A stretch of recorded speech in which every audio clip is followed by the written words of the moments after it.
Alright guys, hey, welcome in out there. So if you guys were following in here from my Tax City announcement, this is what I made in the closing days of 2025 in order to go over a lot of the highlights and the pros and cons from 2025's run. And a lot of the key takeaways that were beneficial for not just me, but for also us and our prosperity and trying to establish our patch in the gaming communities, not just so much the FGC, but just the general gaming continuity. I talked about a lot of the good stuff between the stuff for Under Night and Blaze Blue and Dragon Ball Fighters and Injustice and Tekken and Grand Blue, and a lot of stuff we were able to do across console in order to generally keep the navigations open and clear for console and PlayStation's prosperity like I wanted.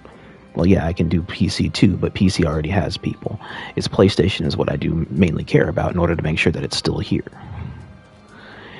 And then we also talked about the not so good things, like we talked about losing RFL. We talked about the online majors and the opportunities in order to try and see if we can get responsored, losing those same follow-ups to lesser seen players, not really having the experience like myself, but hey, to each is their own, and I just stay on the grind. Or trying to see if I can find the temporary editor thing and the means with that being too costly, or losing some volunteers and so that my Iacon spreadsheet reduced, or kind of sort of personal health being in a decent place to good place, mental health not so well, as the latter half of 2025 would go on as opposed to the beginning of 2025, and that stays a work in progress. So, going here into the new landscape. So the next thing I want to sit and talk about is going over the 2026 New Year's resolution. And so this is something that we do every year. We've been doing this ever since the COVID level up. And so from 21, 22, 23, 24, 25, now 26. And so let's take a look. And I want to take a look back at everything for 25, and then we're going to go over 26. And you guys may be lurking out there and all that stuff. Just sit, chillax, and all that stuff. We'll be here for a good minute. And then we'll also go over some Demon Slayer story, you know? I'm sitting here in the lab because I'm trying to see if I can lab a couple of characters that feel right to me and like the play style I want to have on this game for kind of sort of arena fighter, but it plays not how like traditional arena fighters. But being here on Demon Slayer's comp thing is also going to be one of my new interests going into 2026 that I'll delve into later. So real quick, I want to go ahead and pull up my file here and take a look back into 2025 when I first wrote this, coming off of 2024. And then that was the first time that we lost a Twitch partner. And then we were trying to establish more towards Mortal Kombat 1, Uni, and BBTAG all simultaneously. And this was also when I was trying to low-key phase out Dragon Ball Fighters, but still have it as a returning pivot in order to see where my growth is systemically to the whole of my play style, as opposed to just playing that game, playing other games. I want to be playing other games, going back occasionally to the main game. Yeah, it affects consistency, but the key thing is to spread out my resources and to continue spreading out my resources and avenues and applying them in order to be the bigger and the better fighter that I need to be. So the 2025 New Year's resolution. So going down the thing here. And also, if you guys out there have any other questions, comments, or concerns while I'm going through, feel free to also post them in chat. Key thing here is like this is all a chill time here with Rodimus and the following. So if there's anything that feels arbitrary or feels out of place, or you want to ask questions, feel free to ask away. So my 2025 resolution, and I'll go over all of this as I went through and just figured out if we hit these or not. So prioritize the mental health, prioritizing my training, being positive and assertive, inspiring those that are lost, Be a respectable asshole to the right reason. Retry for Twitch partner. Learn higher level Mortal Kombat 1. That's page 1. So, redacting. So, mental health, good through first half of 2025, bad through latter half 2025. Prioritizing training, 50-50 first half of 2025, solid through latter 2025 up to the month after the Vortex Gala is when I started slowing down, and I could, like, you know, stop and smell the roses and not really keep grinding and kind of appreciate how far we've come and what we've accomplished and what we were able to gain. And learning higher level Mortal Kombat 1, which did and didn't work, because the skill ceiling for Mortal Kombat 1, while relatively low, is fruitful in the wrong ways. It was fruitful in the ways of getting good matchup sense from bad players, if that makes sense. Bad players in the sense of bad habits that they're constantly abusing, or crappy net that is not manageable all the time, even on a game like that that has adequate rollback to it. So, I mean, players in NA can only do but so much. As much as I fought for it in that scene, outside the one time for Shark Slayer scene for what was it, the Covenant of Warriors for Mortal Kombat 1 and MKX, I was only able to get the one pending 2 top 8s, and I couldn't get one any other meta after that, or any other sandbox for all the other characters. I haven't been able to get one since, because it's just the difference of matchups with the cameos, and then the players with weird habits or connections that may cause pivots from time to time. So I left it be. Page 2 was creating my own small support council, resurrecting BFNN DBFZ on PC for the one time on EU for Europe for Europe. Iacon 2 must try to go off. Headline Dead Zone Circuit, High Definition GG or Fade Friday, and nothing else. Win the first tournament or place top 3. Win a DBFZ tournament. I need to accept this, then potentially retire the game as it stands competitively, but still stay to the resources in order to keep investing. So here, page 2. Creating my own small support council is basically like a support system, because trying to stay on top of doing all this stuff, that becomes taxing on my psyche daily, and so it helps to have a general support system there that can help keep me positive and help keep me going with a lot of the stuff that goes on, and is also helping behind the scenes of a lot of stuff that's going on from time to time between either Iacon or myself, or an attempt of an organization system, which I have, but I don't always adhere to a lot of the time because of factors out of my control. And so I just do the best I can in order to adapt adulting with the vision of the work in gaming that I'm doing. And so I just make the mix of the two work as best as I'm able to. But it affects my mentality and my drive all the time. I just don't talk about it. That's why I have them for. And it might not be a big group, but it's a small group that works with me and gives me the support that I need in order to keep going. This held for a decent amount of time in order to take some of the weight off my back until, I want to say, after Pride FGC or leading into Vortex Gala is when it started getting difficult in order to maintain, or everyone kind of staying in the know of what's going on here with my staffing. And so I went from having several people that were interested to only just 3 people, and that's fine. because the key thing is for people to be consistent and be transparent with me. I don't want to bring people on that say, okay, hey, they do want to help, or they do want to help me keep tabs on things, or help me keep organization, and come to find out that they're just there for the title. They're not there in order to try and help me keep track of shit. I got enough people that weigh me down respectfully on other things and other platforms, and I don't really want people adding to that, pretending to be buddy sometimes, or pretending to be transparent. I get that life goes on, and that's fine, but I also would like transparency, because I need help too, and that's why I tasked you with the opportunity and the responsibility of helping me with these things. That way it doesn't have to be a huge weight or a huge anvil I have to occasionally deal with, or I have to sit here and be a mountain to deal with shit when I mentally can't do it, but I end up doing it anyways, and then I take a hit the next few days.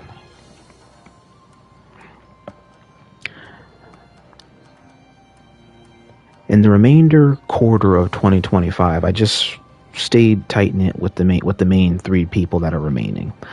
Going into the next thing here, I do have that as a recurring thing, but I'm going to... I have two ways of tackling that. I'm going to either see if I can find one other person that, well, cares about my pursuits and my stuff, not so much Iacon, and can help with the building aspect again, or I just work with the three I got, and I just start slowing down more. That way I can help keep tabs better on what's going on, and just try and just tackle it that way. That way, instead of bringing on somebody else that can help in order to make things easier to keep the momentum solid, I'll just slow down, probably lose the momentum, and then keep my peace at the cost of losing the opportunity from those momentums, and then we just gradually get those back, and then at a gradual pace.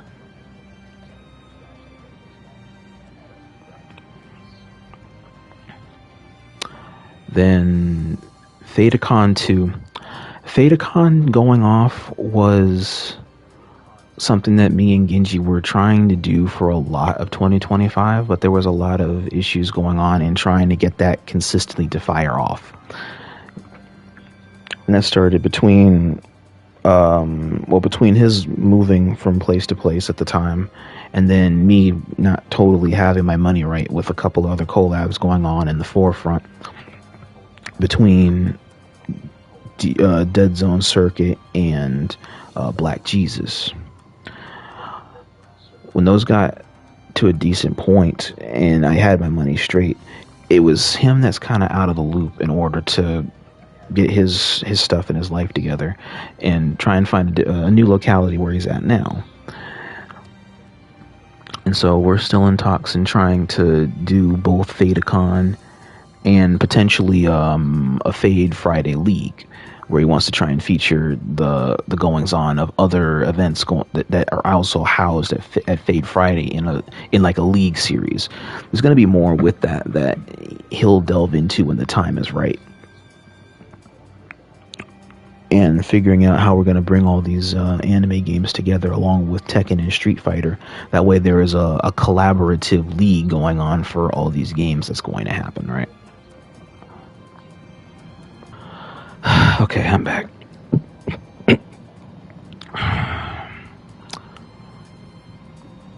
So next thing I was going to talk about here was going into the EU scene. So this was back when I had way more energy at the start than I do now. But what I was doing with resurrecting BFNN, that was Battle for Ningen Supremacy. That was one of the main European Dragon Ball scenes on PC. So this was one of the things that I wanted to try and take in my respective bid to retain control over the Dragon Ball lens. That way I could have a place on PC, I have a place on PlayStation, and I have a place also in the European scene, and I would be able to control all three cylinders. It was a whole plan. It was a whole systemic plan that I had in order to challenge Neo Judai directly, in order to just take it to his lens, since he was already in the process of backing away and fully focusing Street Fighter 6. I wanted all of it. I wanted the whole lens. But the key thing is that this takes time, persistence, and money. So with this main EU scene here, that was applicable to be bought at the time. I was owned by Napula and RDMs. So that was a collab for the EU UK scene that I was trying to resume the expansion in like a non-North American media presence. I was reaching out to one of them, both of them. One was a female, the other one was an LGBT. In order to go through with this, hear me out if they honestly did or didn't want to host anymore. My first offer to them was $100. That was ignored. The second offer was through the holidays. At that time, I went ahead and I offered $200. But I don't know if it was seen or they just didn't cooperate and cooperatively pitch me a counter offer or accept $200. And then my third offer, respectfully, was $160. My whole reason for why I was trying to give them enough money for that was because I was taking into points raised about accountability, the collective viewership ratings, like their general rating ship, how popular it actually is, the engagement numbers, the consistency and inconsistency, because also taking accountability the fact that how often do you reschedule or do you need to cancel, which means, okay, lack of numbers, lack of turnout, lack of engagement, lack of self-hosting setup. Nengen Supremacy isn't hosted on either of their own platforms. They're kind of respectfully piggybacking off of a bigger host in order to take time to host their shit for them. So it doesn't have its own viewing platform. It's on a separate higher stage done out of, well, the kindness of the higher hosting, respectfully. They haven't told me what they think their scene is worth, only that they don't seek to do it anymore. And so unless it's a sentimental value, I respectfully took it upon myself to pitch you and offer what I think it's worth. That way both of you, it's an even number, because I kept it even. That way if you guys respectfully want half and half, and this was a thing down the middle, both you guys walk away with the exact amount, because I'm not going to tax you for it. $160 was good to me. I went 200 max only because it was the holidays mainly, and I wanted to be sure that they're taken care of through the holidays.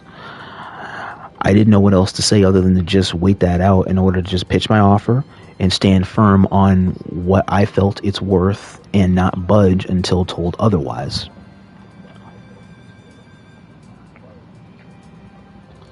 I waited like 2.5 months for that pitch to go on ahead. And so I messaged them both and said, okay, respectfully, my deal's off the table. I'll leave it alone.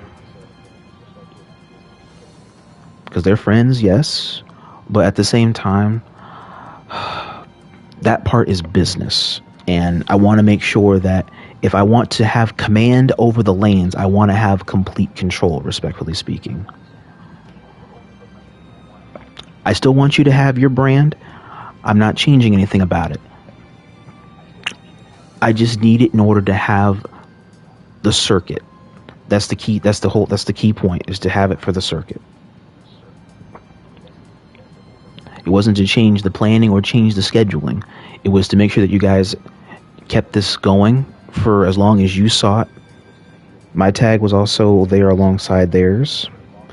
And I can also seek to, through my lens, you can have access or applicable means to have proper staffing and whatnot to help you with these things. So that way, the volunteers that come through can be more transparent and cooperative than the ones you're already dealing with. If that makes sense.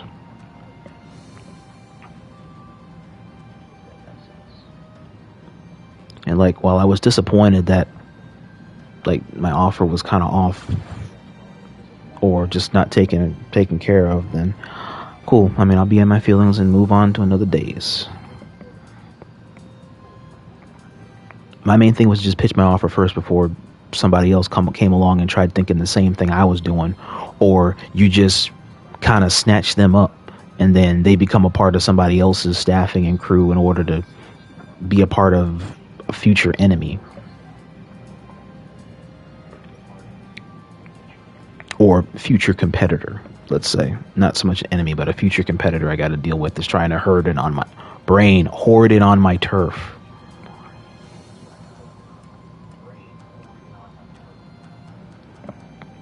Then headlining Dead Zone Circuit, High Definition Gaming, and Fade Friday.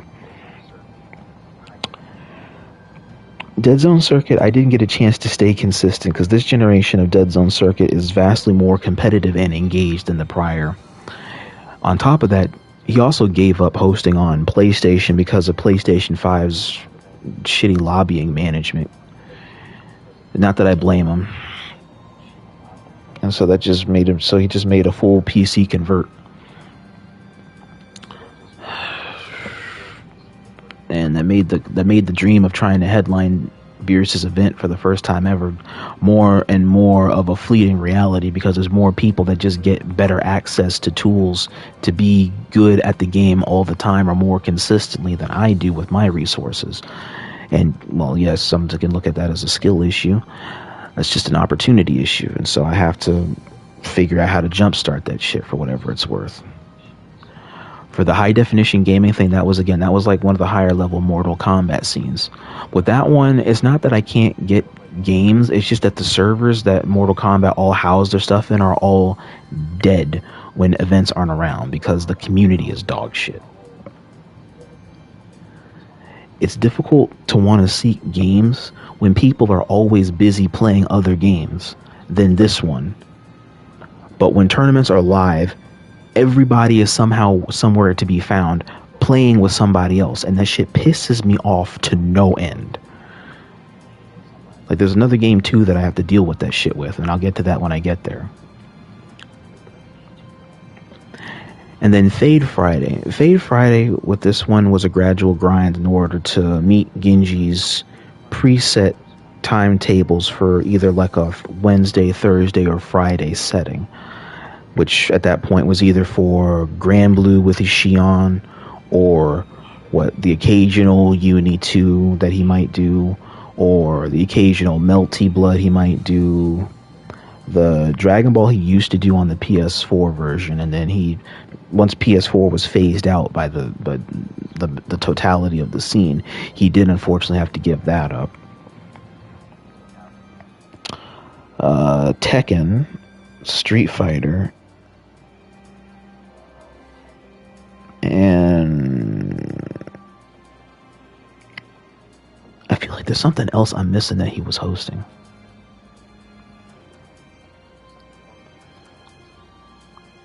I can't remember. I feel like there's something else. But chat, if you know Genji stuff, let me know if there's something that I'm missing.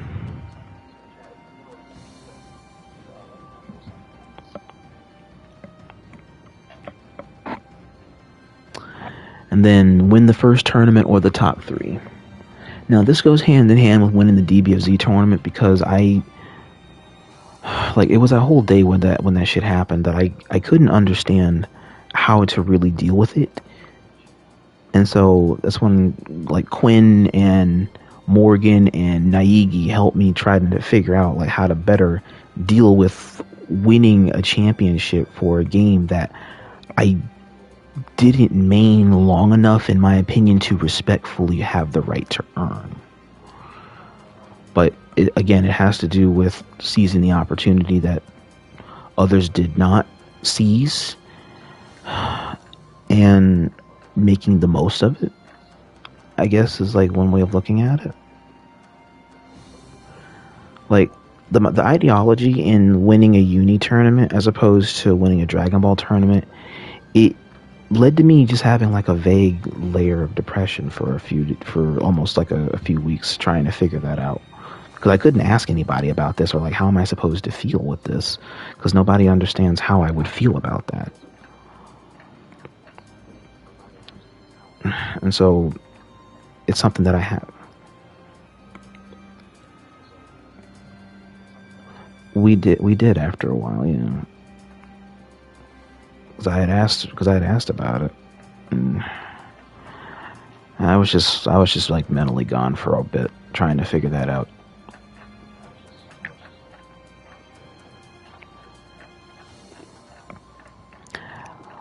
But for that bracket,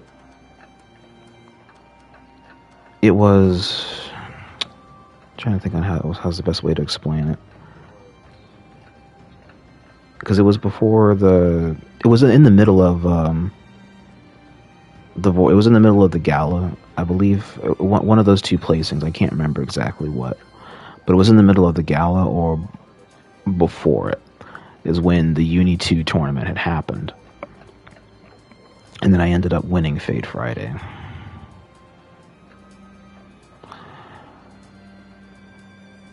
And it was an issue because, like, it was an issue for me at the time because it felt hollow that there weren't any of the usual fighters there that make it difficult for me to have success or progress there. It's just the others there that are, while also strong in their own right, they're not the regulars. There's people here that I haven't seen before. I couldn't test myself to the standard that they set playing here and see if I actually earned this 100% or if it was just a fluke. I can only do just what I can as I am. It wasn't free, no. It's that it's uncertain for me at the time to accept growth from the unknown and not the known factors that forced me to get good in the first place. And it was a bit before I could collect myself and understand that at the same time, the true test of proficiency here was to just have the title and learn from there. Even if it's messy, the fact of the matter is that I have the one. So if I'm going to use this to be the best player I can be, either as a uni player or a Dragon Ball player, this was the building block to do this with and achieve further the change of consistency because I believe I could succeed. I took the action that day that other people did not take, and I continue to take action for the story and the value of hard work that I want to keep writing that adds up since I never gave up.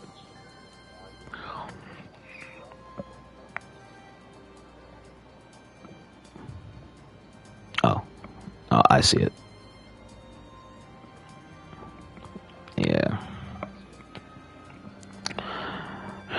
But that was then, chat. I'm not in that dark place anymore. I'm ready to use this to see if I can get another one, because I do want to try and have another one to my name. It took us a good 6 years to have our first one, and so I want to try and see if we can get another one this year or get close.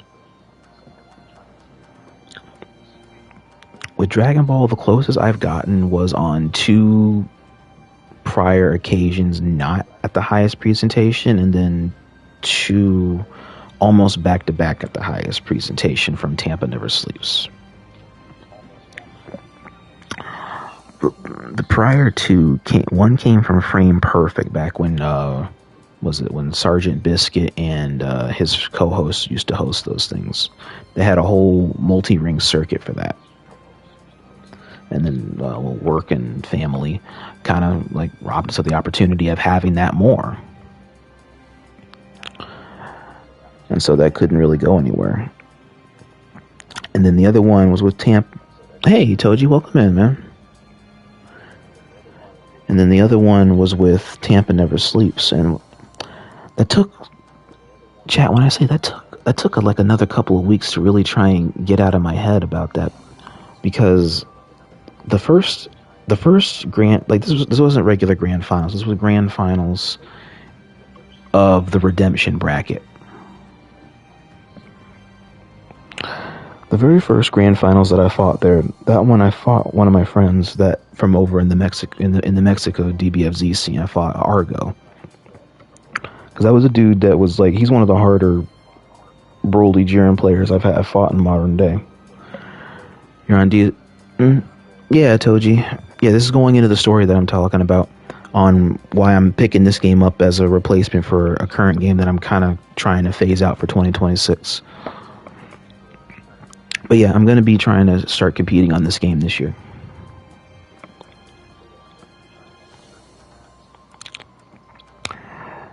And the problem with trying to accept what happened with the Tampa thing there for the first time there was because a part of me knows that I defeated myself, because I had a game plan originally for how to beat him, and I didn't follow through on it originally.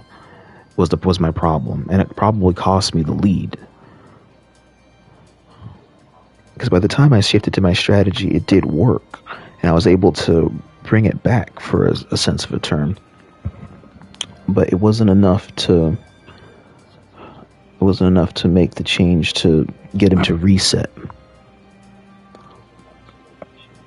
You trying to play some game? Yeah, we can probably play later on.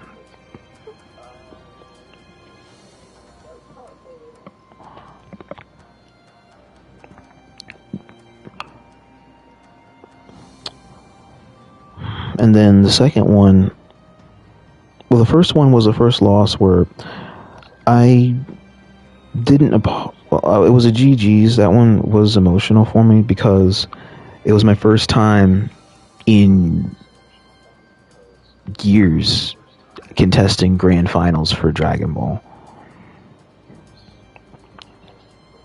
And I blew it because I didn't trust the game plan that I originally had set aside to beat Argo, that it would work. And the fact that I questioned myself solidified the loss.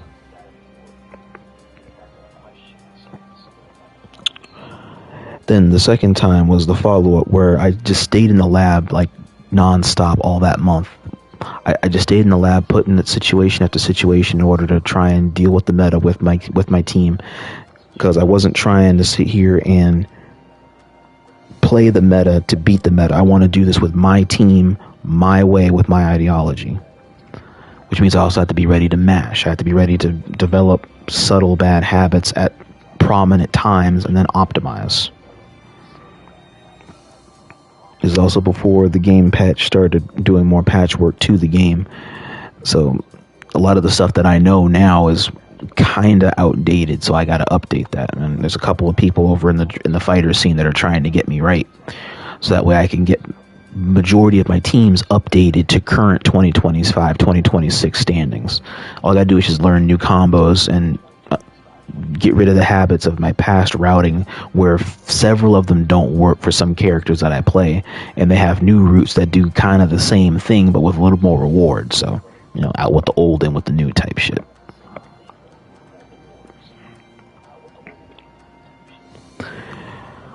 Then the follow-up for the follow-up for Tampa Never Sleeps. That shit almost made me pop my PC screen for how angry I was that day. So I was able to go to winner's side on Grand Finals, the Redemption bracket. This is my second time being in Grand Finals again. This is my first time on the winner's side. And so I stayed in the lab, and I was trying to talk with my team and whatnot, because I was kind of sort of scared here again, because, okay, there's a large window here. I got to go in here with momentum, and I got to shut this shit down.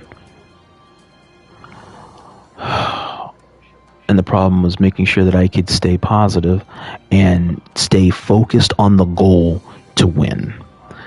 And this was another dude out of New York that I had to fight. His name was J Money 2 times. He was a Jiren Vegito player.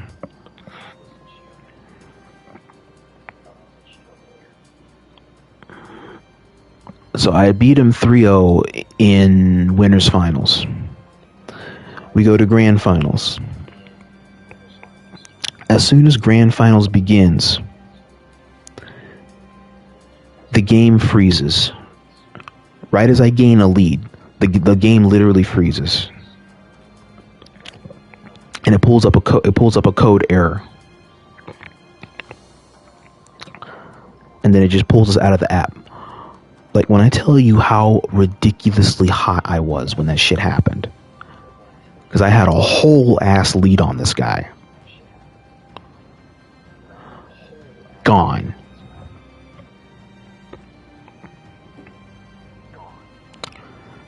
Then we go ahead, we hit the restart.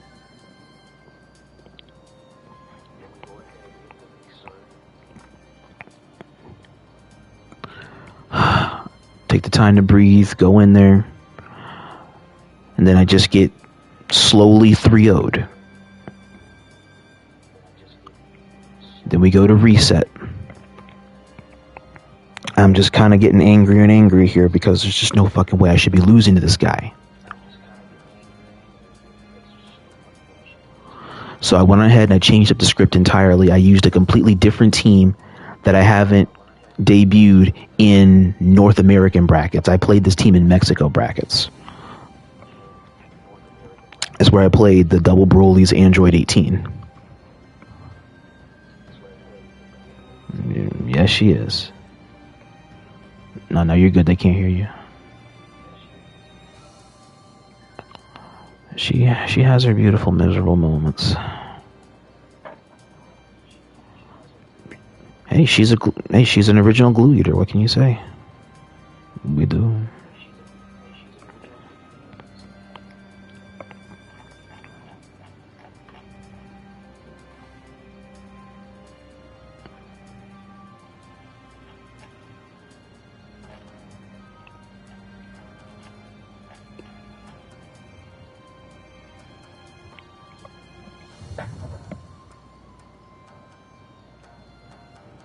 Damn, this mix on a different level.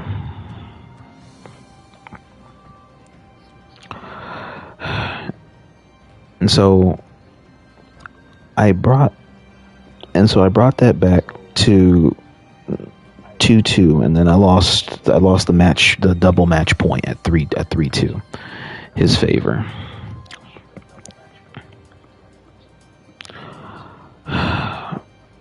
I said GG's and I just almost went on my way. He joined my voice chat over in Tampa, and then he was just like, "Dude, it was a good ass set, but this was your championship." And I was like, I know, man, but this is yours. As angry as I am that you won, I'm also happy that you won your first title too. One of us had to win, one of us had to lose, and so fate literally just was not mine to have today.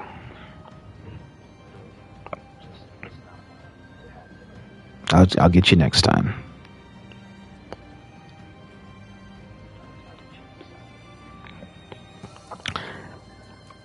Like, that loss kind of pushed me to BBTAG for a little bit because I needed to just kind of get that depressing vibe out of my system and go to something else entirely that, well, yes, has its own gripes and plus points and negative points, but it's also still in my element of playing a tag fighter, to just release a lot of steam and focus on something entirely different, because this was a point right now where I was going to be almost obsessed with hunting this Tampa shit at all costs. And I wanted to stop myself before reaching that point.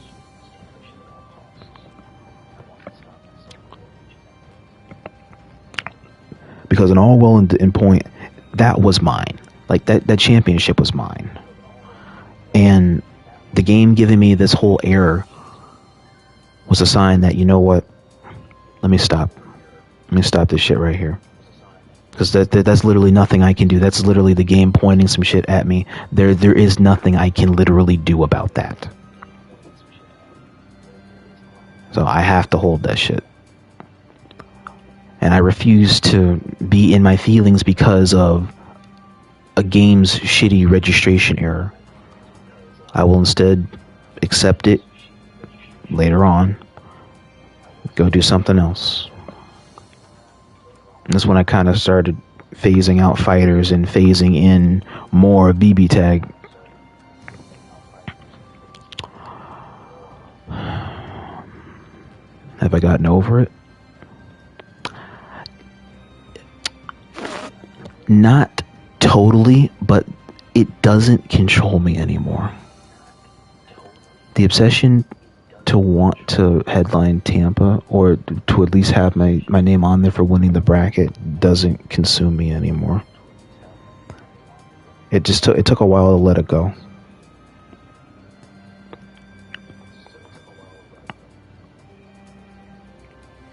Like, I still want it, but it's not something where it's just like, I gotta no life this game again at all costs to get it.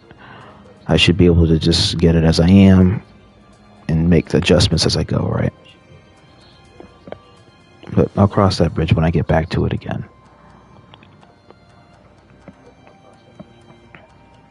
But that's a story about, like, the trying to win a DBFZ tournament or win the first tournament or top 3.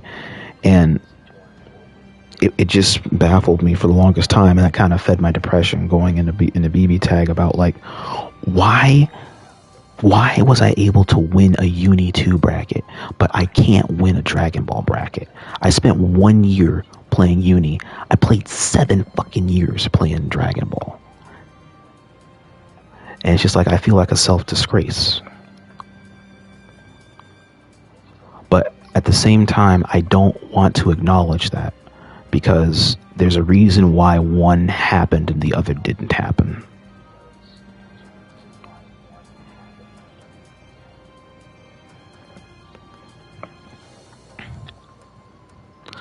The next layer here was continuing.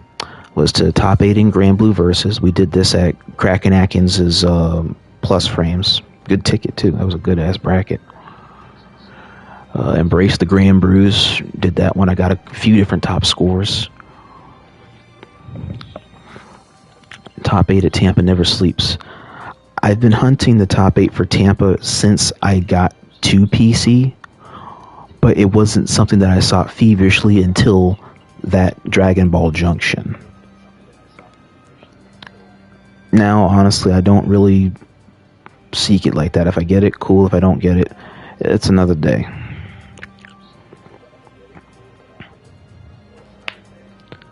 Then what else is there here? Facing Kite, Measy, Perfection, Videct, or Miami. That was for the Dragon Ball area, where I wanted to try and fight the best players at that time. And you see,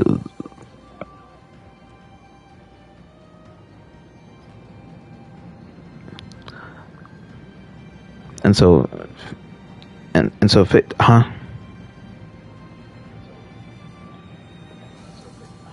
Well, you guys are already muted. I can't hear you.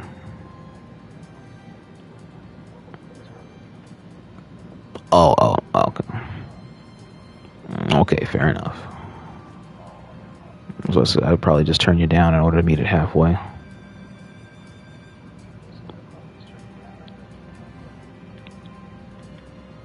Yeah, I'll just turn you guys down.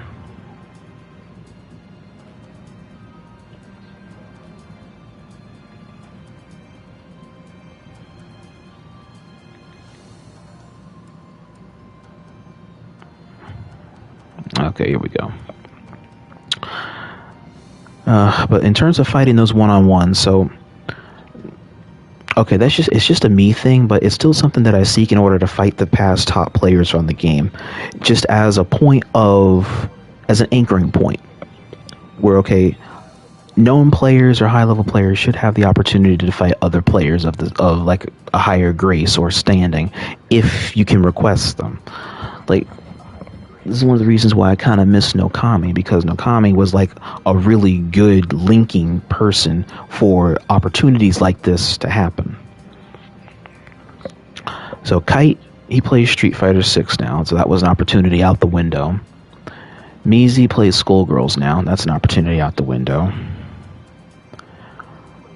Perfection is back and forth, so I have to try and just catch him at a good point in order to see when I can get him. Videct, what do they call him? Mr. Washed. He's not washed, by the way. He just calls himself that, because he's now Mr. Inconsistent Incarnate. But Videct is, what was it? He used to be called the crispy one. The crispy crumpet, that was it. Because man just does like unnecessary sauce off the dumbest shit, and you die for it. But I gotta find him again. He's in his Umamasamu arc phase, and I'm trying to rescue him from this. Because I'll be damned if my crispy crumpet is reduced to playing a horse game. excuse me, a horse girl game. As a predominant game. Okay. And then Maimi, that was the Fat Boo Master or for EU. He went on ahead and gave it up for either 2XKO or is giving it up for Tocon, one of the two. So we'll see where that goes for him. But then the dude still appears randomly in brackets. I'm just requesting a respective one-on-one with the dude just to see what I can do with the knowledge at the highest level for the rarest or the weirdest matchup in the video game.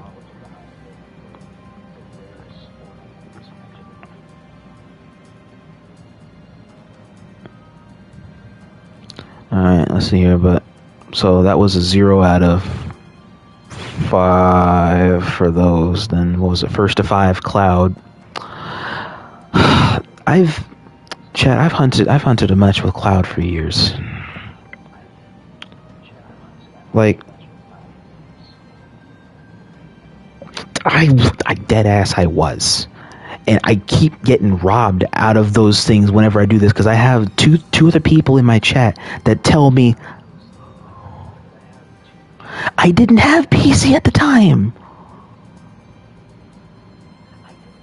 I had console mainly, so whenever he has them and he gives the opportunity for both, I'm there the whole 3 hours till he shifts. I have subtitly in one ear, in my ear, I got killer in the other. As soon as he backs out of a first to 2, they tell me the instant it says destructive finish, click button, click, spam the button for dear God to get in that queue. And I mean spam that button for dear God. I have to get that queue before anybody else of the 60 other something people in that fucking lobby get that shit first. And I lost that matchup all 53 times. One of them was some jackass that got back into the queue 2 or 3 different times. I was so freaking hot that this dude got 5 rematches with Cloud before I could get the 1 with him. Cause like there was Linguini, I can't remember his fucking name. He was an annoying ass GT Goku player.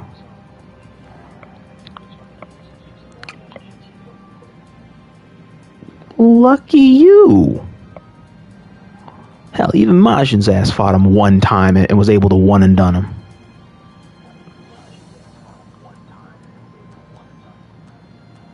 Yeah.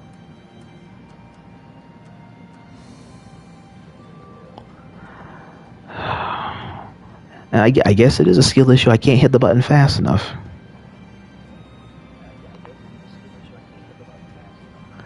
I even waited in line. I waited in line to have that match.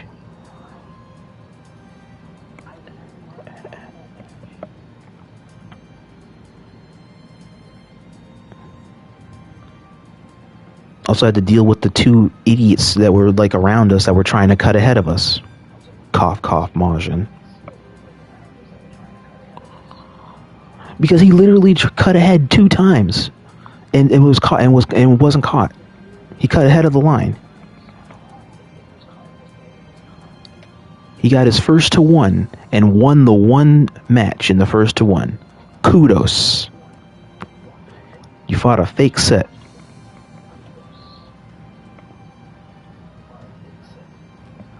But that was because he had to rush it in order to try and make sure he can get over to the PC side in order to make sure PC could have his respective thing, because he's got like 30, 40 something people waiting for him over there on PC side.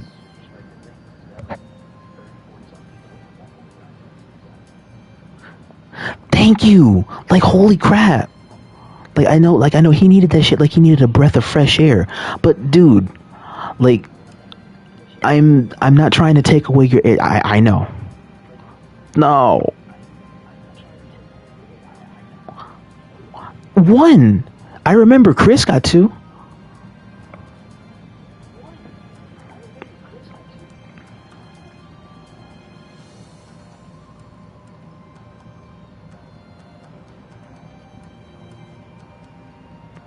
hell, even if it was the first to one, okay, then cool. I would have gotten something out of that. That way, okay, I just couldn't post it because it's just one game. But now I'll never have it. He's gone until he randomly appears. They don't think I fucking won't.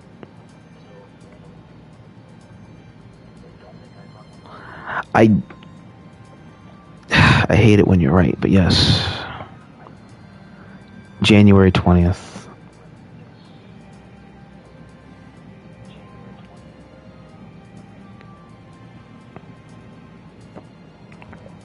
But that's besides, he already would have. He's already playing it. Probably he's playing it. He's been playing it on PC. Okay. Ow.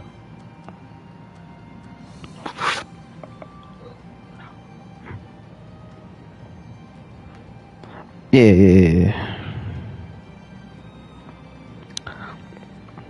Let me see here.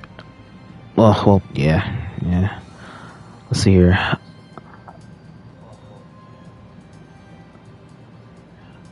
I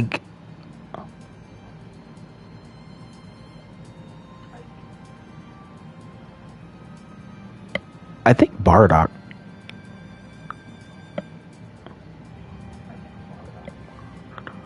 Yeah, because I remember it was me and Cookie were in the middle of playing It Takes Two, and then you told me about that.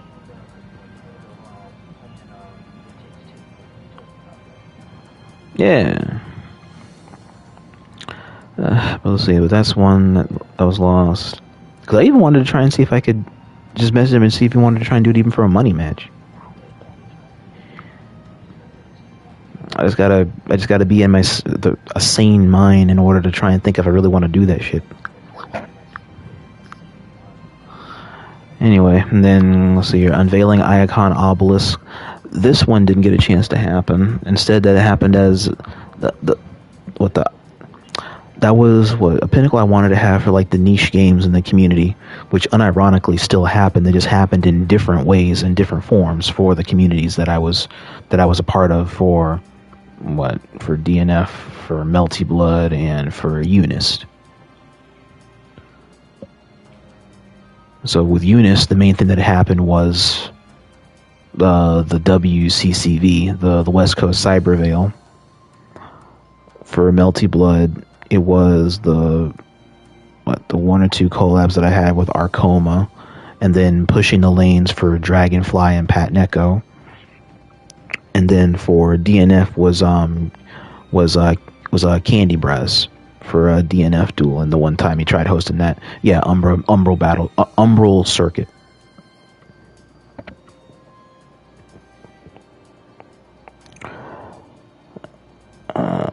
What else was here? And then last one was that's not the second last one was calling out a New York City player respectfully. So with this one, I called out 6 different New York City players that I wanted to have a one-on-one with. I'm not scared. They fancy themselves the best and the best around. No, they're some of the best bitches on the planet.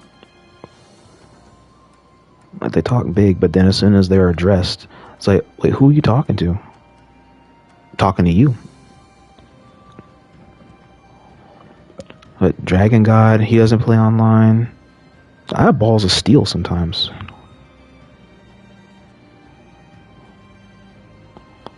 I swear, dude, like...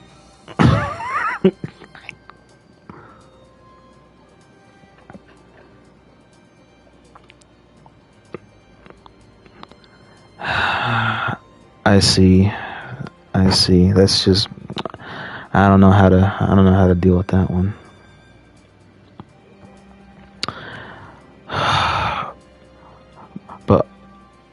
But like I was saying though, so with that one, I called out like 5 to 6 different New York City players that I personally wanted one-on-one with. That I wanted them, and this was back before we lost the 2 main viewing platforms for Dirty Den, and during Bum's predominant hiatus from City of Mayhem. And I called out like a good 5 or 6 different New Yorkers that I wanted to play against, specifically because I'd seen them highlight the house for the longest time, and I just couldn't get a match with them. Dragon God, that was a loss. Sasuke doesn't play online.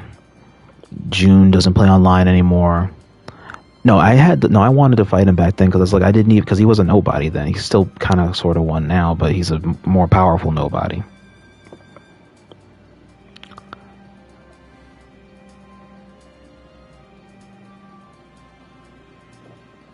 What about him is cringe?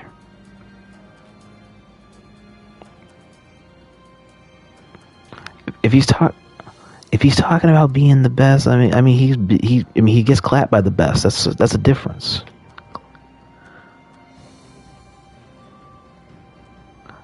Nah. Yeah. But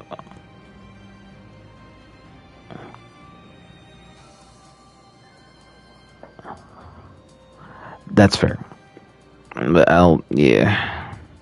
But he was one I wanted to fight. He doesn't play online. Dragon God doesn't play online. Faulties was nowhere to be seen during this arc. What's his name? Jersey Sage. Something. He was a dude I wanted to try and get the run back with from what was it? From Neo's last PlayStation Fighters Academy. And I couldn't get that going because originally he wanted the rematch with me only when we were on PC, and since it was a year later, I'm on PC. I think I can handle him. I want to have the match with him. I want to have a long match with him. I want to try and do a 1st to 5 with him, or 1st 3, whatever it is that time allots him and his interests, or however it is that he values his time. But that shit never happened. What was another one I was trying to find? I couldn't find his name originally because he changed his name like two or three other times. But it was the Goku Black player that goes to HOC, not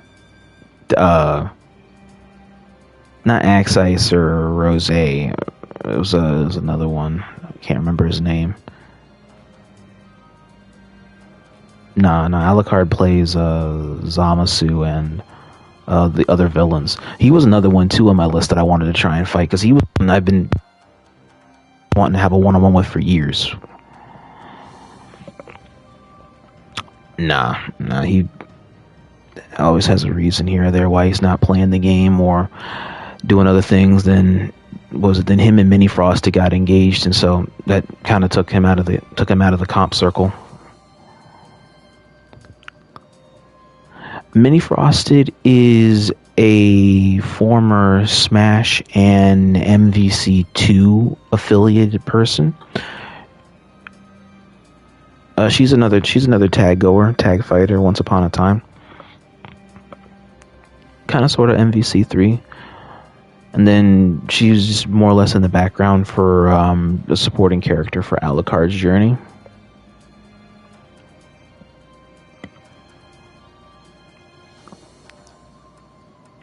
She did play fighters at one point. I just never seen what she actually played like that. But those two have always been together, and so now they're married. I can't think of the name. Krill Hands, that was his name.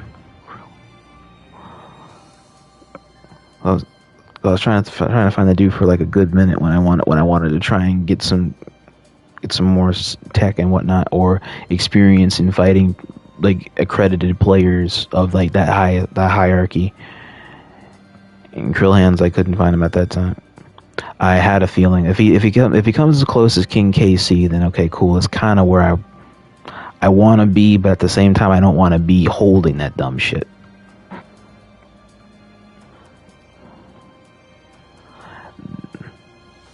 That's the what? Bro, why did you say that sentence? Now that sounds weird. Noah Realm said. I mean, whatever it is that Chris is doing, that might be some Guilty Gear out of pocketry. Okay, there's the out of pocket tree.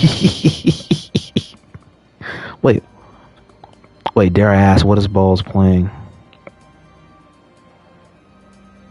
Hey,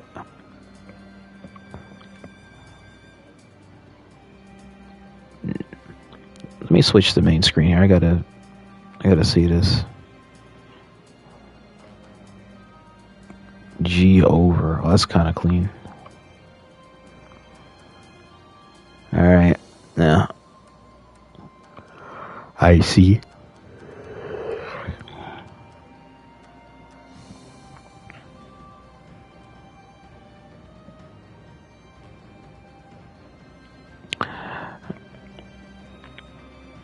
Hey, it's a hell of a name.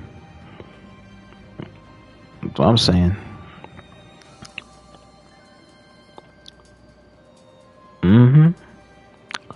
Let me see here. But New York City player, that one really didn't go off. The only one that inadvertently happened was the one for Double L. It's just like a random matchup with Double L after his therapy. And then lastly was collabing with all the members of the FGC Coalition, which through the first Videcon we hosted, that actually happened. Through the first Videcon that me and Genji G hosted, that actually happened, where we were able to systemically collab with all the members of the new coalition. Where I was able to team up with Maz and Sonictopia and Miss Chrysalis. So in terms of like the realization of 2025, I feel like 50%, 55% of this list was taken care of for the most part, at the cost of half of it being seen to, and then losing it along the way.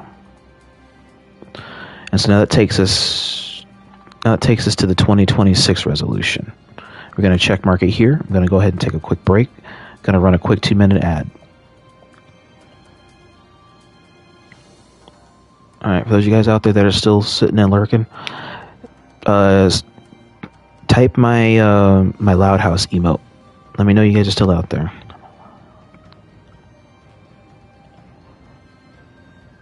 Yeah. Yeah, go for it.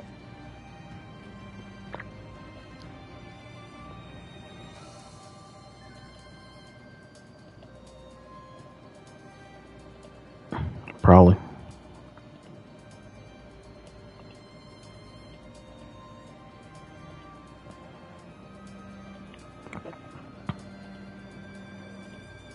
Bruh.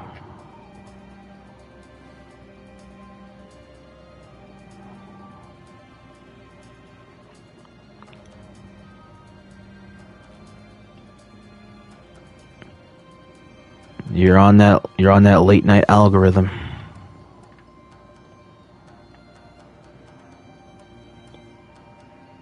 Yeah, by clicking the accept button.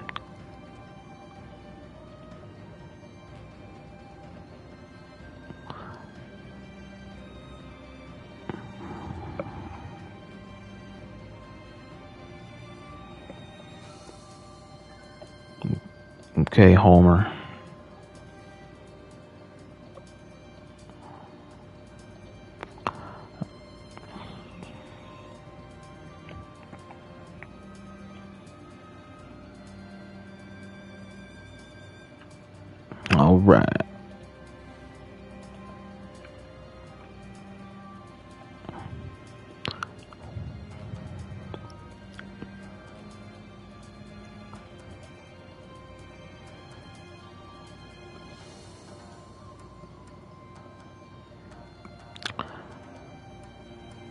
All right. Let me get my link. Alright, so we are back in effect.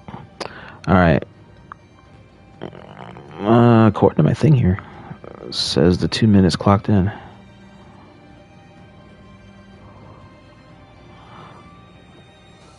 So I'm playing the 2000 resolution here. So the first page still transitions over here. So prioritizing mental health, prioritizing my training, being positive, being assertive. Instead of the other thing here, I'm going to. I have right now be a respective asshole to protect value. Is my trade-off here. Being an asshole to protect value. Yeah, why did you hear that out of my whole sentence? Is it out of character? Interesting. I mean, if you want to be one to that guy, go for it. You're playing Johnny. And they're playing, or whoever it is they're playing. Oh, okay. Well, Geo. Alright, let's see here. But to protect value, we're going to retry for Twitch partner again. We're going to stabilize higher level Uni 2.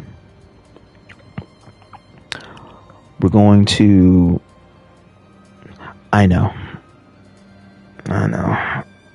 Because after having not been on it for a week, this shit is annoying to my brain. It has to be so precision-based. But it's a discipline-relevant video game. And then gotta finish the Star Ocean 4 Let's Play. I'm almost halfway into that. I need to finish that for our sake, because my mods have been grinding my gears about finishing that Let's Play. We're gonna finish the Star Ocean 4 Let's Play. Somewhere through this year.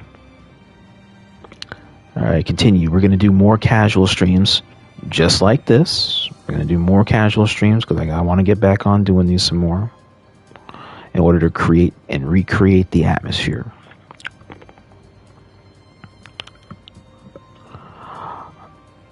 What is it? I want to recreate my small support council. So the story I was telling you before about the council and having several people that wanted to help with my pursuits and all that stuff, and it being reduced down to 3. I'm debating whether or not I want to find another person that can help with me taking care of a lot of these things, or help with the emotional support system, or just having the cooperative engagement feature, or helping me with upkeep to things.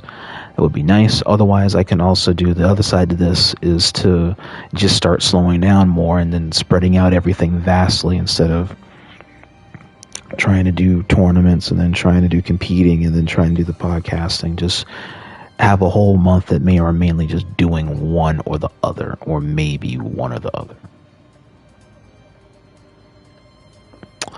Then Iacon, DBFZ in EU. I'm still not giving this up, because I want to have something in the European scene, so that way I can have the PlayStation or the PC trifecta, in having something for PlayStation, console NA, and for PC or console EU. Because I just need to have the trifecta to know I have a hand in all 3 simultaneously. That's just a me thing, in order to still keep this retainment process for wanting to appropriately have the lens for the game.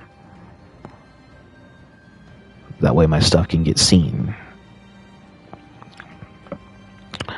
Headline, Dead Zone Circuit, Hyperbolic Chamber, or TGBA in my return, or make the ticket. Dead Zone Circuit, it's in a new generation. It's not impossible to do, but it is just going to be tricky to stay on top of. The Hyperbolic Time Chamber is one of the newer scenes on PlayStation that came up. That is doable. I just have to be... I just got to be on my shit, and I just got to be ready those days when it summons me. And then TGBA was a new scene that just recently had come up in the scene for a couple of games, and so I'm thinking about a few games that are hosted there and how I feel about them, honestly.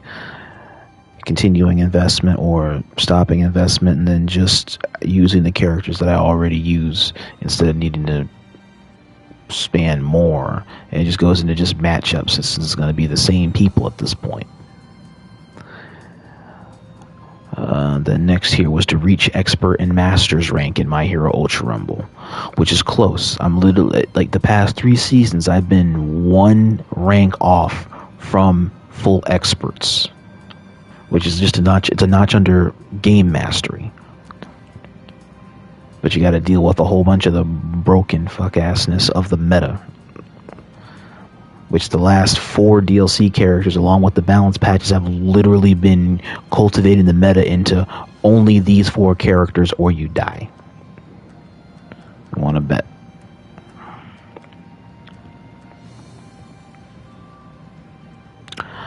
Alright, continued ticket here, number 3.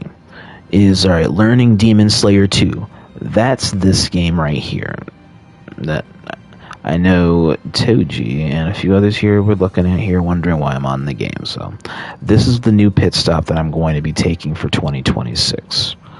And so all the podcasts that I've been doing through 2025 in order to cover the game's livelihood and its prosperity and its struggles to have footing at a higher lens for the lane of Demon Slayer, for the hundreds of people that play this game, but only half those numbers of hundreds that play it casually play it competitively, at least in North America standards. In EU, how many people are watching it is literally how many people that are playing it, and it's hundreds.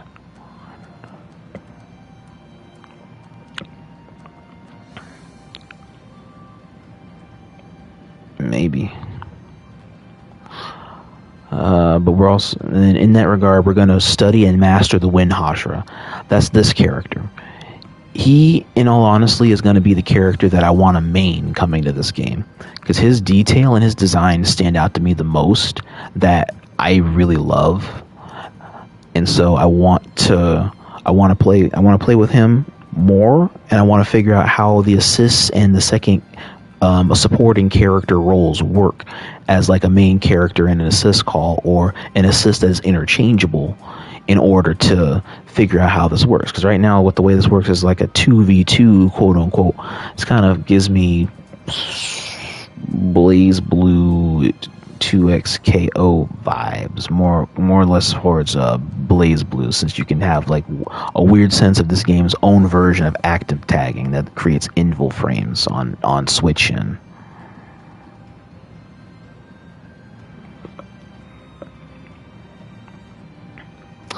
Then I want to top 8 in Demon Slayer 2. There's a handful of scenes that I was also precursoring and studying that literally have Demon Slayer 2 scenes. So there's plenty of opportunity in which to play this game competitively and take a top 8 somewhere for this game hierarchy. Alright, then next here, top 8 for DBFZ Tampa, or take the Tampa Redemption bracket. That's my goal. In all healthy aspect, that's my goal, is to take either a top 8 or take the redemption ticket completely, and nothing more. Next is Face Perfection, Videct, or Izanami.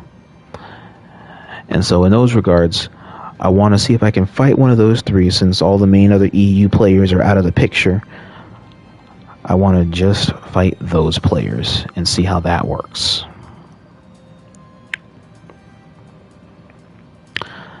Then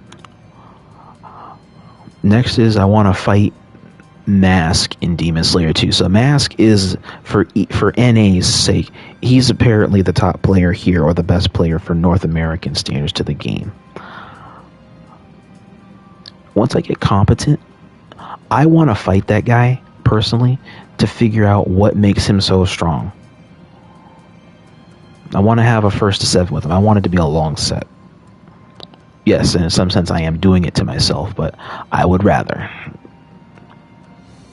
Because again, it goes into my studying of the game, where in studying this game's competitive hierarchy, there's a lot of people that just regard him without trying to apply all the stuff he does with his sense of knowing and learning game sense to be a great player, which means that the guy has good game sense. And if other players are scared of him or don't play him, that means that they're either applying more BS than game sense, or they're lacking the level of game sense that he has to make proper and more engaged decisions. And so that's why I think, for me, while some people think that that's a bad choice to fight a player of his magnitude, I think for my sake, it would be among one of the best decisions I've done in order to 1v1 Masque. But obviously I want to know what I'm doing first before I challenge the guy. That way I'm not sitting here just catching ass whippings all day.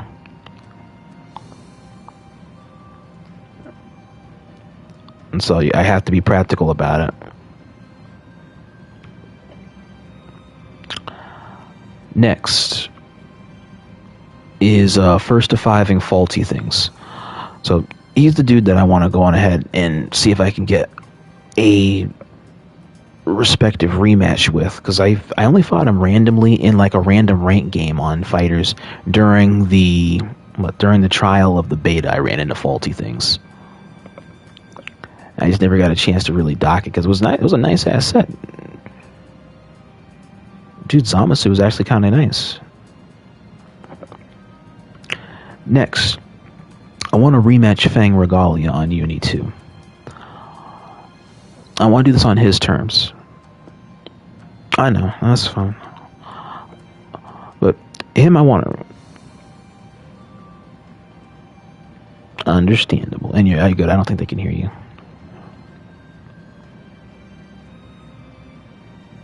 Oh.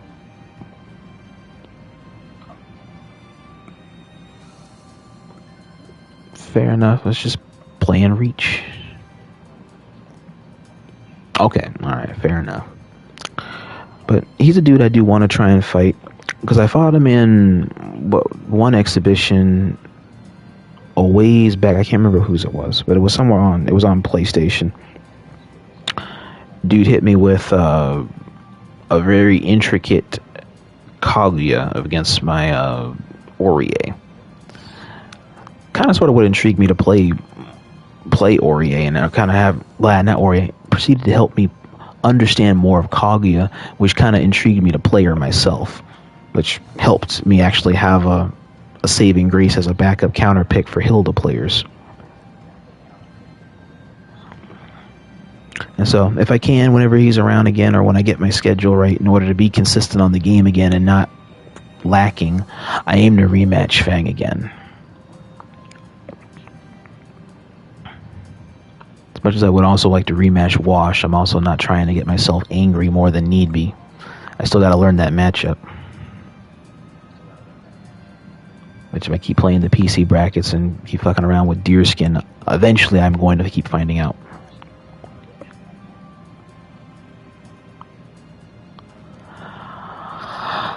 Trying to look at other options before I resort to that, but yes, that is an option. No, it took a lot. I procrastinated doing that shit a lot.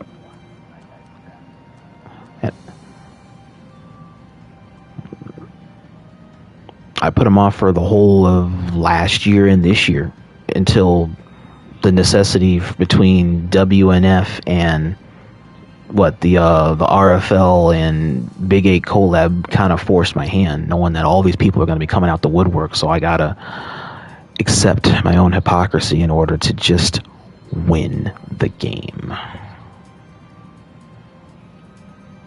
And so I had to accept Odachi. That's all. Because trust me, if it wasn't for that, I would have never played that character in my life.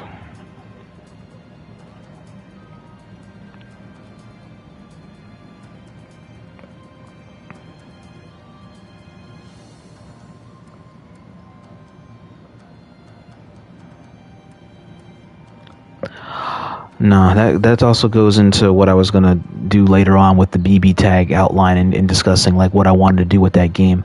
Because BBTAG is the game I'm putting on the back burner to invest more into this game. I'm not dropping BBTAG, but I'm just not practicing on it anymore.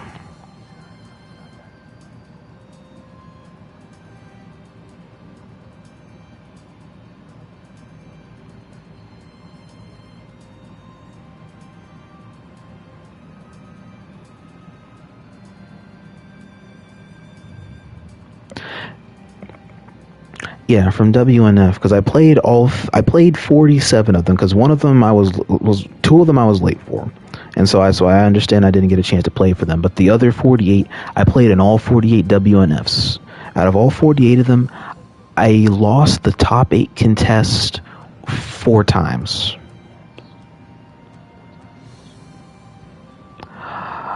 Yeah, that is what it is.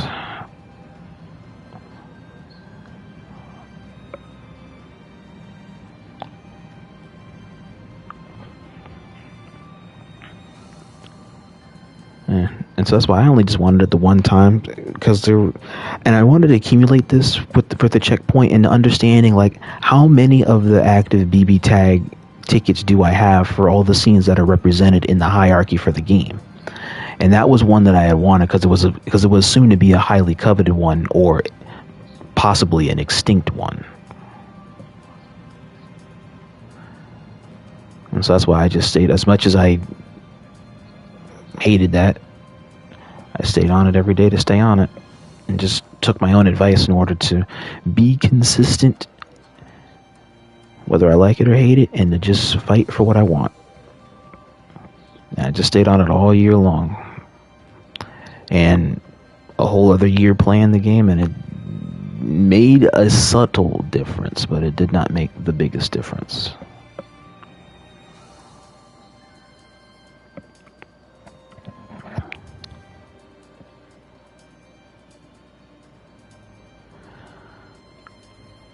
Let's see here. And then was it call out another New York City player? So with this one here, this is still to be determined, because there's a handful of New York City players that are coming in and coming out of circulation, but a lot of them go by the casual excuse of, I don't play online. And then the dumbasses appear in an online bracket whenever there's money involved for PlayStation or PC. And I bookmark each of these instances, so that way as soon as it happens, they go right on my radar. Low-key beneficial shit list. In order to have it on deck, okay, they do have access to this, they do have access to that, so that way if I request a match, or if I want to throw my money away at a money match, I know what platform that they house, or what's most comfortable for the person.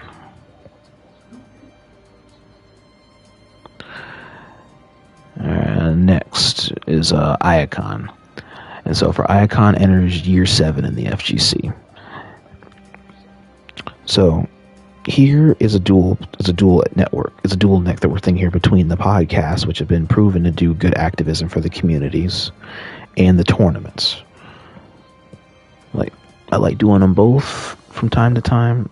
I like doing the podcasts and whatnot more because it's a lot less hectic as opposed to the tournaments, but I know the tournaments are the most effective route. It's just it's not the most effective in trying to save money for obvious reasons.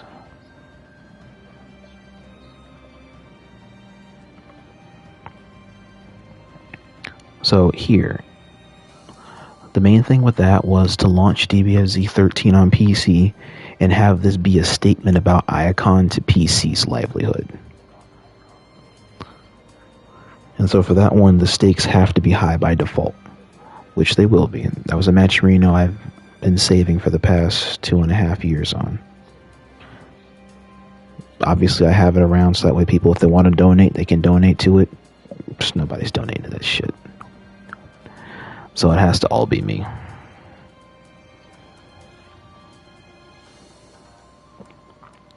Right now, there's about right now there's just short of $200 in the pot.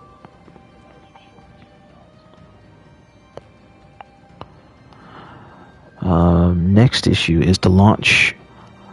I did want to launch Iacon Rukongai for Bleach, but then Bleach has the hosting issues for console. It doesn't have an issue for PC because there's a nice little bypass for that, but PlayStation's got to hold that. So that whole project that I originally wanted for this game, that was a whole stream goal for last year, is kind of out the window.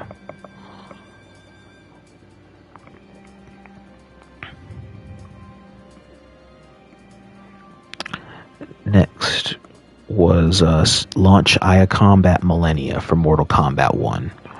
And so this was my pinnacle this was a pinnacle program that I wanted for Mortal Kombat 1 using a point system. There's going to be like a 5 to 6 week point system that I wanted. And this is all going to be personal invite.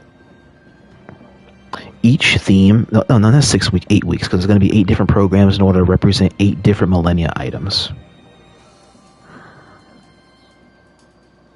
on a point system.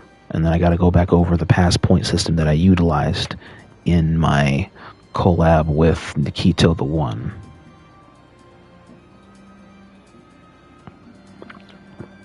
There's going to be more details on that as time comes and as the opportunity allows me to host it.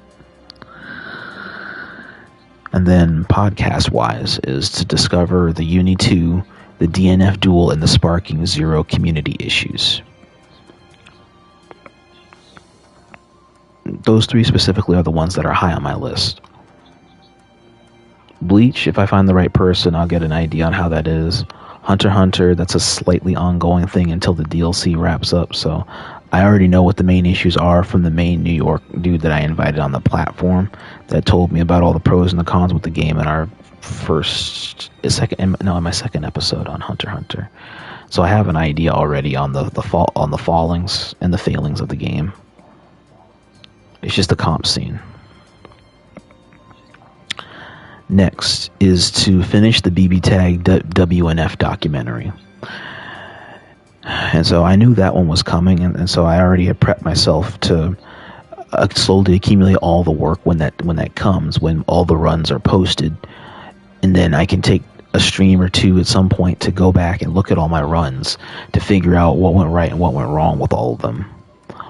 But more importantly is to make sure that the documentary for their scene is done for the BBTAG community respectfully, in order to go over a lot of the livelihood that WNF had as a main cornerstone and competitive hierarchy for that scene for the past 7 to 8 years.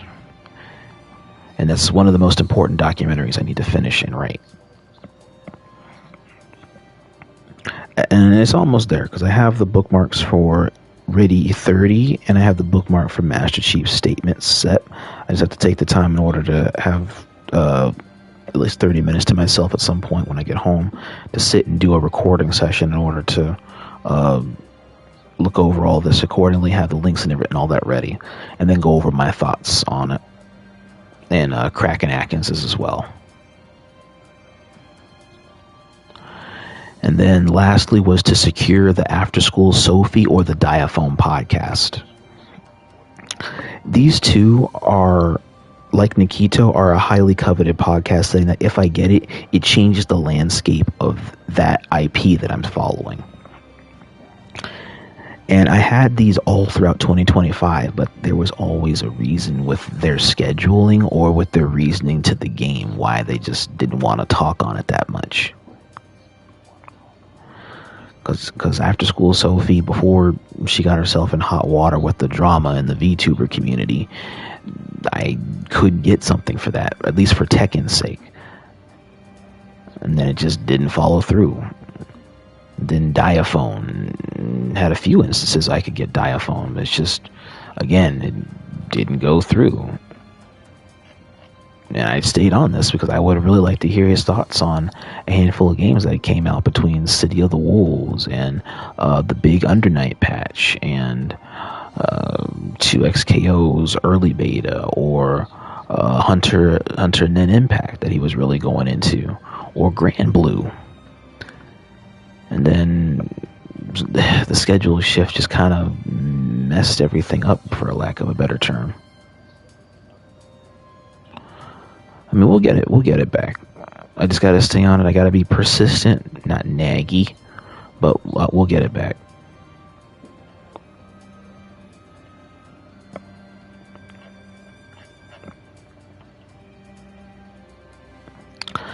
But that's all of them. That's all the accomplishments that I seek to strive for.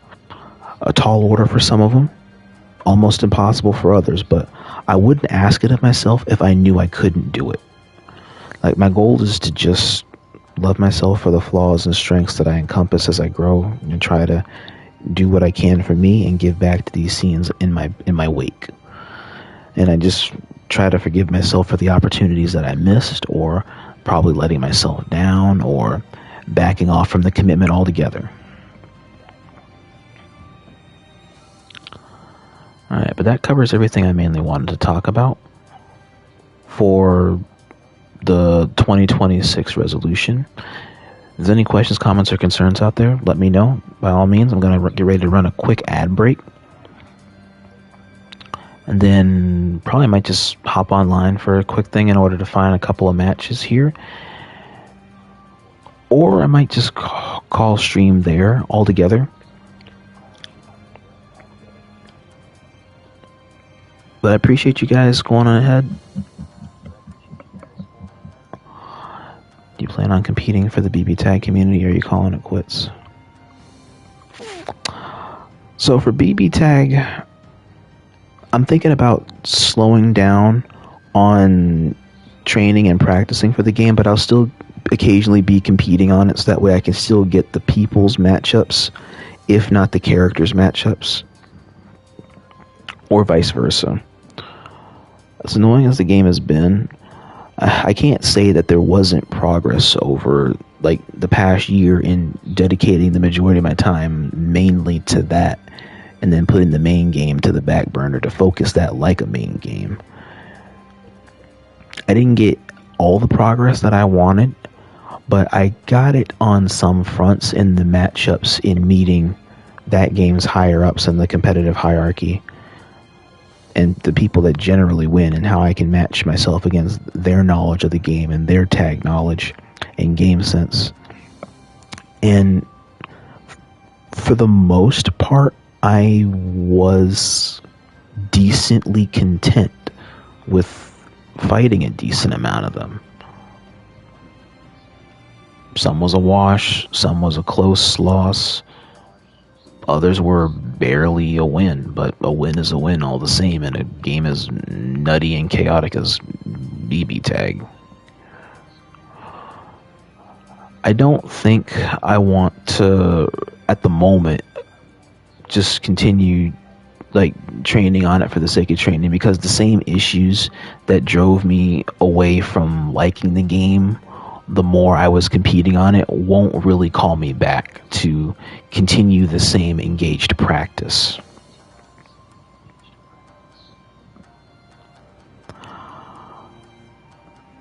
The characters that I know now, I think, are just who I'm going to stick with generally at this point, until something else changes about the game later, or my impression changes, or the people change.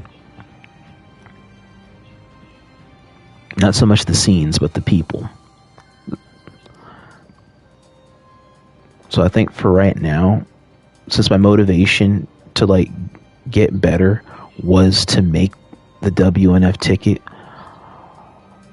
I don't know what other motivation that I have right now to get better at the game. I don't know what other motivation there is right now for BBTAG. I'll still keep playing it for the Big 8 whenever I have time to play. I do still want to try and see what I can do there at the Big 8, because it's just a good rotation of people. I may or may not run into the same people, or roll the dice and find somebody that I have not fought before. I could still play for Training Mode Network whenever it is that they finish their whatever they're doing over there right now. They're having a whole social order change right there with a different volunteer system.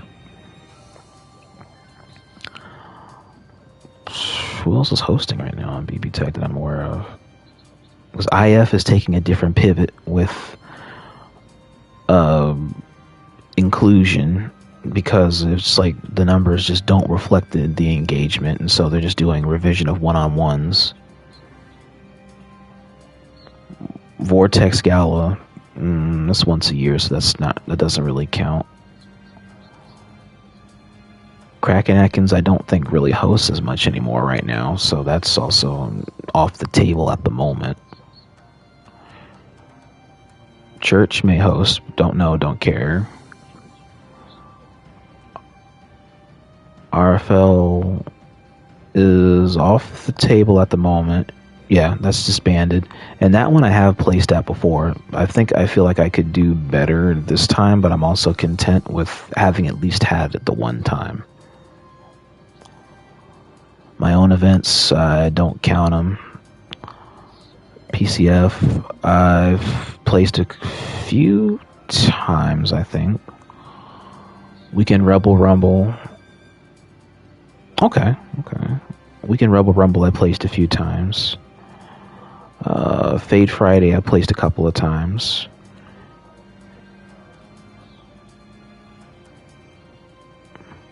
Sure.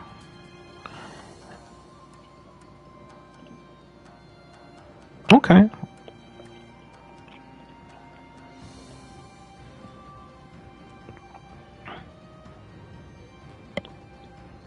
I don't know. That's why I don't really know what I'm looking at there. Like it's a scene I wanted to study in like some of my podcast episodes in order to figure out like what's going on with this scene. Yeah, I just don't know what to go off of. It's just like it's a mute server.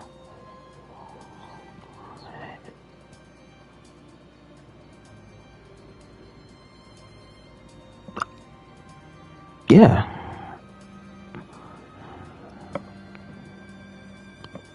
That's it.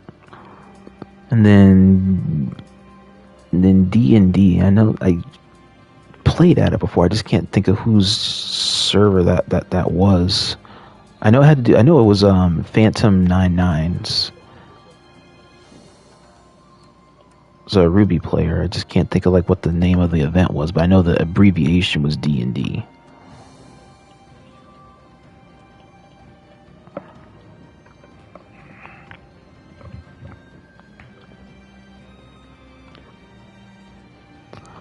But yeah, but all those scenes for the most part are either existent or on hiatus or gone indefinitely or until further notice. And so unless I'm just naturally of the scene, the interest to continue the investment will wane a lot. And so it's just best to just accept what I could and couldn't control when I was like really invested in the game, and then just have it as it is right now until the next window of opportunity comes up where, okay, I can invest fully again, and then see if I can go further at that point.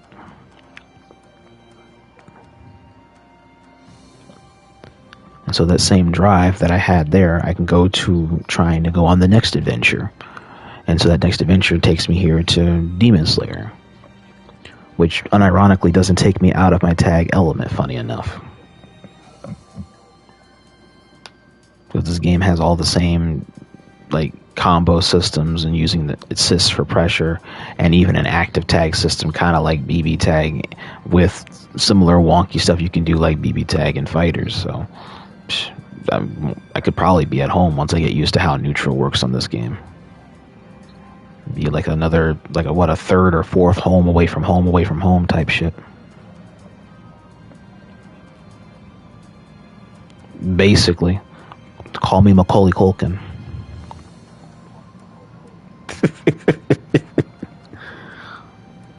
Oh yeah, he was. Wait, who was in the third one?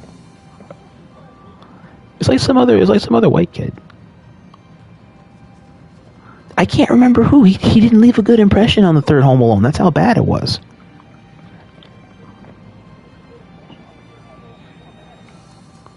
No, there was, but it was only like a Hallmark special.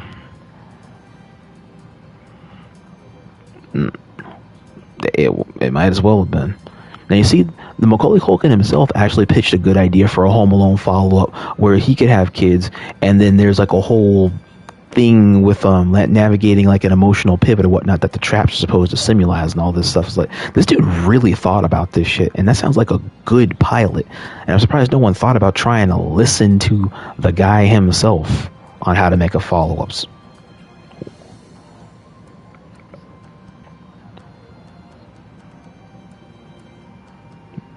Yes, and happier times. I mean, he made it work. Funny enough, on streaming services, they got rid of that scene. They didn't think like it didn't happen. Oh, okay, because there was like some scene or whatnot where they got rid of that, or they were trying to get rid of that in some scenes.